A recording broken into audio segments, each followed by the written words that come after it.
बिस्मिल्लाहिर्रहमानिर्रहीम। अस्सलाम वालेकुम नाजरीन, आप देख रहे हैं अनायचिमा वॉइस और मुझे कहते हैं अनायचिमा।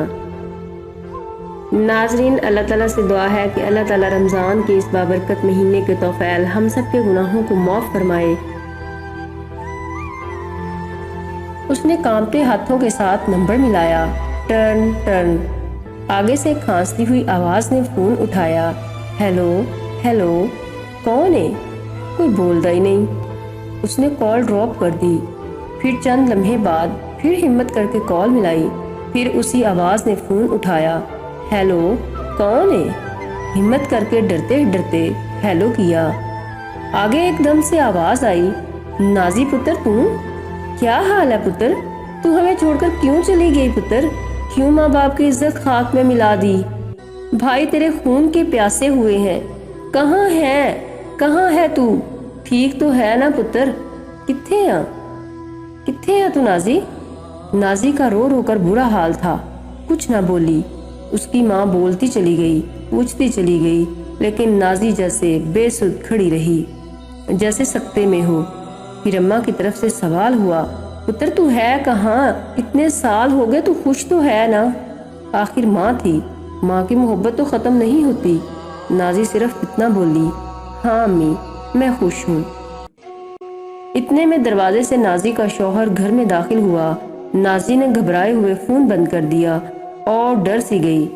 शौहर ने दाखिल होते ही पूछा, किससे फ़ोन पर लगी थी? मेरी गैर हाजिरी में तुम दूसरे मर्दों से गप्पे लगाती हो? तुम मेरे साथ भाग कर आई हो, किसी और के साथ भी भागने का इरादा है? बेएतबारी औरत।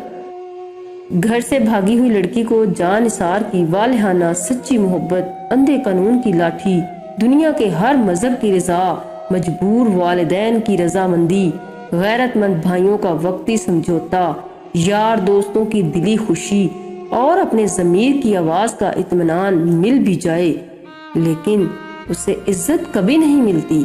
अपनी सारी जिंदगी की कीमत पर भी नहीं, अपनी आने वाली नस्लों के सामने भी नहीं।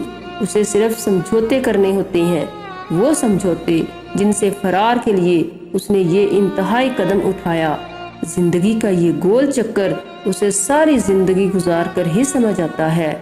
इज्जत दुनिया में सबसे कीमती और कामयाब शय है जो हमें दूसरों के रवैये और अपने दिल की आंख में अपने लिए मिलती है। अल्लाह ताला से दुआ है कि अल्लाह ताला हमारी बेटियों और बहनों को अपने वालिदैन की इज्जत का मुहाफिज बनाकर रखे और उन्हें अपनी इज्जत की हिफाजत की तौफीक दे और अपनी दायमी मोहब्बतों को छोड़कर आर्जी मोहब्बत के पीछे अपने वालिदैन की इज्जत को रौंदने की कभी भी तौफीक न दे। आमीन। नाज़रीन, उम्मीद है स्टोरी आपको पसंद आई होगी और अगर पसंद आई हो तो इसे लाइक और शेयर कीजिएगा और कमेंट्स देना मत भूलिएगा। नाज़रीन, अपना ख्याल रखना, मुझे भी दुआ में याद रखिएगा। अल्लाह हाफिज़।